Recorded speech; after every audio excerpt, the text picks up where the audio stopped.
berbincang-bincang santai tentunya di YouTube Kopma dengan tema dan membahas tentang Dikjut dan juga kehumasan. Oke, sebelum itu cekidot. Sebelum itu kita perkenalan diri terlebih dahulu ya, Kopmania. Halo, perkenalkan aku Lutfia Salsabila. Tahun ini alhamdulillah diamanai sebagai Kepala Divisi Humas tahun 2023. Next. Halo Kopmania, di tahun 2023 ini alhamdulillah aku diamanai ini sebagai Kabid Administrasi Umum. Halo Kopmania, aku Salwa Zahra. Pada periode ini aku menjadi staf humas. Halo Kopmania, aku Fatimah Zahra. Tahun ini aku sebagai staf humas. Oke, seru banget ya. Jadi hari ini aku udah ditemani oleh kabit aku tercinta dan juga staf aku. Galuh ya. Oke, langsung aja nih Kak. Mau bahas Dikjut dong. Dikjut kan habis ini banget. Dikjut tuh apa sih singkatannya Kak? Pendidikan Lanjutan Perkoperasian. Siap. Di Dikjut tuh kira-kira bahas apa aja sih Kak biar staf-staf kita tuh bisa tertarik buat join gitu. Iya apa Kak? Oh, kalau di Dikjut ya pas zaman aku dia lebih kayak dikasih tahu ya, dikasih tahu loh. Oh, kalau di bidang ini tuh gini, di bidang ini tuh gini gitu loh. Kan nanti ada beberapa materi ya, misalnya penadministrasian, peradmuman kayak gitu. Nah, terus usaha, tata kelola usaha gitu. Oh jadi Era PBK lebih ke persiapan untuk ini ya modal Kopma lebih jauh. Ya, lebih dalam. Kopma Win Jakarta ya Kak? Iya. Oke, berarti kalau output dari Dikjut harapannya si anggota-anggotanya ini udah paham dong ya tentang Kopma Win Jakarta. Insya Allah. Iya, staff kita harus ikut itu sih Kak. Biar Harus. Biar paham. Tari. Kayaknya harus ikut sih. Terus Dikjut juga nggak keras. Nggak kayak Diksar. Benar. Aduh, jangan Benar. spill dong Nggak Mbak. boleh spill. Emang Dikjut kenapa? Iya. Emang Dikjut kayak gimana sih Kak? Emang kenapa? Diksarnya kayaknya problematik ya. Aduh. Enggak. Kan itu emang Diksar itu pertama ya, yang pertama. Jadi kayak harus ada apa ya? Inian Kayak penekanan Iya. biar anggota itu bisa loyal dan mau memberikan kontribusinya ke Kopma Win Jakarta kayak gitu kan. Oke, lanjut aja next teman-teman karena hari ini aku udah bersama-sama staf-staf humas aku. Jadi aku mau tanya nih, menurut staf-staf humas aku, kira-kira job desk humas apa sih yang paling kalian apa ya? Yang paling kalian suka dan paling kalian nggak suka deh? waduh, nggak suka. Kalau aku kan ya alhamdulillah dari periode awal kan dari udah masuk Kopma. Aku tuh paling suka ikut Kopma Charity sebenarnya. Oh, Kopma Charity. Karena Kopma Charity di sepil. Terus asik. Iya. Terus karena di Kopma Charity kan kita sosial kan, langsung turun ke lapangan. Kemarin Seru-seruan ya. ya kemarin tuh aku ikut yang TBM kolom itu kita Kontak? Iya, satu. satu banyak banget ya. Iya. Biasanya juga aja. Nah di TBM kolom itu aku jadi tahu nih kayak kita mahasiswa tuh di kayak apa melakukan sosialisasi untuk belajar ke anak-anak gitu, cara mengajarin anak-anak yang Mengayomi. Iya, mengayomi itu anak-anak. Kemudian di Potos kemarin kita juga mewarnai dengan anak-anak Disabilitas. Bukan disabilitas tau Kak? Down syndrome ya? Oh iya, Down syndrome. Iya. Dia ya, buat aku tuh kegiatan itu seru banget sih karena bisa Ayo. karena bisa ini belajar banyak dari mereka. Kemudian untuk hal yang aku kurang mungkin dari mengedit konten ya. Padahal itu tugas wajib humas ya. Iya. Ya, karena ya mengedit konten tuh pasti ada kayak nyari bahan untuk kontennya, terus editnya, kemudian belum lagi revisiannya, itu mungkin yang buat aku agak kurang sih. Terus mungkin bisa dilanjut. Oke, karena aku baru join sebagai staffnya Mas, jadi aku belum ngerasain yang kekurangan yang sebagai beban banget tuh belum. Mungkin kalau enaknya di humas itu ya kayak tadi saya bilang charity, karena nggak terlalu banyak kita harus persiapin ini nih segala macam, enggak, karena benar-benar kayak ngerasain oh ini loh kayak sosialnya tuh berasa banget. Terus habis itu kalau gak enaknya di humas ya itu guys, bikin cari konten karena kadang tuh suka mandek di ide gitu loh, terus kayak udah ketemu nih idenya nih, kayak sebenarnya kita udah tahu, udah dikerjain juga, udah jalanin, belum lagi kita butuh mood yang benar-benar lebih banget diedit gitu guys. Ya udah. Bener sih, emang kendalanya editor tuh mayoritas di editingnya sih kak. Kadang kalau udah stuck, jangankan stuck deh, nggak mood aja udah nggak bisa nggak sih bikin konten. Gitu sih. Kalau dari Kak Aisyah sendiri nih ngelihat kinerja Humas atau jobdesk Humas tuh gimana sih menurut Kak Aisyah? Saran ataupun responnya Kak Aisyah melihat kita? Lihat kita Iya.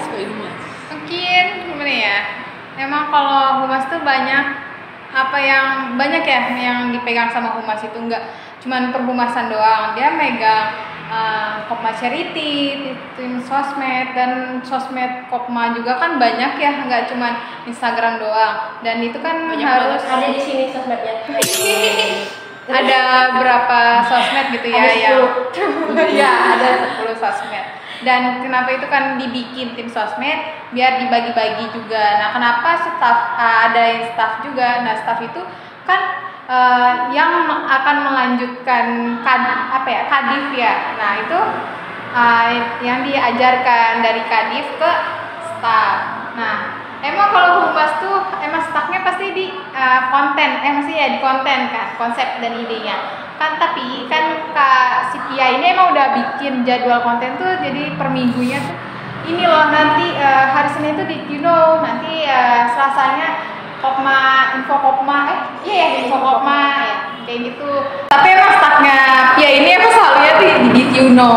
Kan emang kalau di Tuno tuh harus cari yang bener-bener relevan ya, kayak fakta gitu kan, nggak yang hoax itu kan nggak boleh ya.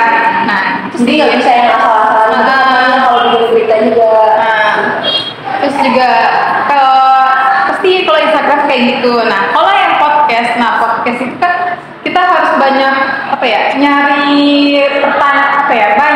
nyari pertanyaan, terus belum ngeditnya juga tuh. Apalagi YouTube itu kan, YouTube tuh video ya. YouTube lebih dari TV. Kalau menurut aku tuh ngedit video itu lebih susah daripada ngedit yang kayak biasa poster gitu. Nah, walaupun kita punya basic untuk mengedit, kita bisa ngedit, tapi kalau emang kayak kita bener-bener banyak pikiran, terus kayak bercabang lah pikirannya itu tuh nggak bisa yang namanya kayak harus ayo ini bisa. Emang kita punya tanggung jawab. Tapi emang kalau kayak misalnya kita punya masalah sama keluarga, terus kita punya masalah sama teman, tapi itu bener-bener kayak kita bener-bener stuck gitu loh. Kayak 괜찮아요. 괜찮. Jadi gitu, betul sih. Kalau dari aku pribadi juga kayak gitu sih contohnya. Jadi ya sebenarnya untuk konten sendiri itu seru ya kalau kita suka. Tapi emang hambatan dan kendalanya tuh di situ gitu. Dari staff, terus kemudi, terus dari masalah-masalah juga. Tapi seharusnya kalau ada masalah biasanya ini sih, maksudnya juga disampaikan. Biasanya juga pengurus-pengurus yang lain atau kepala bidang terutama dan BPH-BPH yang lain itu juga udah reminder sama terbuka sih buat kita menyampaikan keluh kesah sebenarnya kalau ada kendala atau hambatan. Gitu sih Kak kalau dari aku. Oke, mungkin sebelum kita akhiri karena udah makin sore dan udah banyak ya kayak obrolannya udah ngelantur ke sana sini, mungkin bisa langsung kita closing statement dari masing-masing dari kita. Mungkin bisa dari Zahra dulu. Jadi kalau menurut aku karena baru join juga di Kopma dan belum terlalu merasakan struggle banget nih di Kopma, jadi kayak namanya juga ikut organisasi, ya udah nikmatin aja kan. Emang konsekuensi kita buat milih untuk join organisasi itu kan, jadi mau nggak mau kita harus nikmatin aja. Dan kalau misalnya kita punya tantangan dan hambatan tersendiri, ya udah itu juga bakal berlalu dengan sendirinya. Jadi kayak enjoy aja guys, Enjoy the process. Next. Ya aku sama kayak Zahra juga, mungkin ada tambahan sedikit. Kalau aku dulu awal-awal kan nggak aktif dengan organisasi, nah pas masuk Kopma ini aku jadi bisa belajar banyak hal, terus aku bisa mencoba hal-hal yang sebelumnya itu belum pernah aku coba di Yang lain. Ya yang lain di sekolah aku yang dulu sebelum di kampus dengan Kopa. Kemudian aku juga ini di Kopa tuh aku bisa belajar mengenai kepanitiaan, karena di sebelum-sebelumnya tuh aku belum pernah ikut kepanitiaan. Mungkin itu aja sih. Oke, mungkin aku dulu ya sebelum kepala bidang, menghargai kepala bidang juga teman-teman. Pokoknya sekalian. Jadi kalau dari aku pribadi sama sebenarnya selaras sama staff-staff aku. Jadi intinya jalanin aja, nikmatin prosesnya. Secapek apapun nanti juga berlalu sebenarnya. Cuma kalau mau ngeluh aja sebenarnya nggak apa-apa ya Kak. Yang penting jangan berhenti buat berjuang dan terus belajar. Yep. Kalau dari aku emang gimana ya? Semua organisasi, semua apa yang kita jalanin, mau itu organisasi maupun itu kerja, pasti capek ya. Ya kalau misalnya kita capek, kita istirahat dulu sejenak. Jangan kayak sampai berlarut-larut banget, kayak kita lagi stres, kita lagi capek, dan kita jangan berlarut jauh banget gitu. Itu berpengaruh sama mental kita. Kita jaga kesehatan aja. Nah, kalau misalnya kita udah dapat amanah dari salah satu, maupun itu kita amanah di salah satu pekerjaan, nah itu kita jalanin aja apa yang udah kita jalanin, apa yang udah kita lalui, tuntaskan, jangan kayak setengah-setengah gitu loh. Itu dari kiai aku sendiri ya. Kata-katanya gini, buatlah sejarah yang baik dimanapun kalian berpijak di bumi Allah ini. Jadi tuntaskan teman-teman, jangan setengah-setengah. Oke, baik teman-teman, aku Lutfia. Aku Aisyah. Aku Salwa. Dan aku Zahra. Pamit undur diri dari hadapan teman-teman sekalian. Terima kasih sudah menonton dan jangan lupa tetap stay tune di YouTube Roma Win Jakarta. Jangan lupa like,